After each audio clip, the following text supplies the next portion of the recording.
YouTube वाले star teachers जिनको कुछ जानना ना कौड़ी, खाली व्यूज बटोरते हैं। अब गर्दा उड़ेगा भैया। आप टीआरपी के लिए किस तरीके से स्टूडियो के अंदर घमासान कराती हैं वो दुनिया ने देखा है। सही पकड़े हैं। ये पत्रकारिता है तुम्हारी। ये देखिए, झालमुड़ी सिर्फ एक स्ट्रीट फूड नहीं है, एक इमोशन है। ये इमोशन है झालमुड़ी। ओए होए, एक जज्बात है। गजब पत्रकारिता करती हैं। गलियों की दलाल कैसे कैसे मीम बन रहे हैं तुम लोगों पे। जहाँ जाते हो वहाँ लोग मोदी मीडिया गोदी मीडिया चिल्ला के संबोधित करते हैं। सड़क पे निकलने की औकात नहीं बची है। बात तो सही है। अब इनका जीवन स्टूडियो तक सीमित है। लोग गिरेबान पकड़ के पूछ लेंगे कि क्या कर रहे हो। पिछले साल रैंकिंग 153 थी, इस साल 157 है।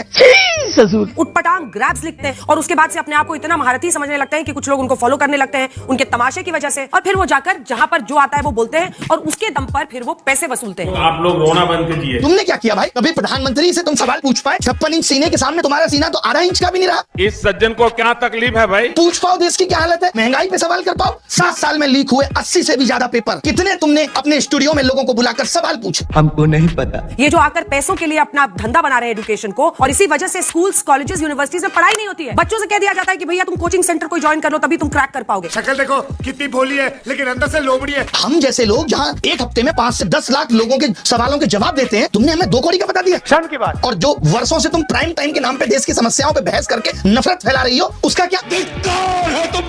कभी पूछा तुमने बेरोजगारी पे सवाल? कभी उठाई तुमने 2020 में आयु शिक्षक नीति अब तक क्यों अप्लाई नहीं हुई? नहीं। पूछा जाके शिक्षा मंत्री से? हुई तुम्हारी हिम्मत? प्रधानमंत्री के इंटरव्यू में तुम लोग पूछते हो बटुआ रखते हो कि नहीं, आम कैसे खाया? आप तो फकीर वाली जिंदगी जीते हो, जबकि तुम्हें दिख रहा होता है कि 10 लाख का सूट पहना बाबूजी ने। मुझे क्रेडिट नहीं चाहिए। स्कूलों में नहीं पढ़ाया जा रहा, स्कूल बंद हो रहे हैं। स्कूलों में एक शिक्षक है, महिलाओं के लिए टॉयलेट नहीं है, क्योंकि हमारे देश के नेता प्राइवेट स्कूलों का उद्घाटन करने में बिजी। वो प्राइवेट एजुकेशन को प्रमोट कर रहे हैं क्योंकि वहां से पार्टी को चंदा मिलेगा। आग लगा दी, आग लगा दी, आग लगा दी। उठाया तुमने इन सब पे सवाल?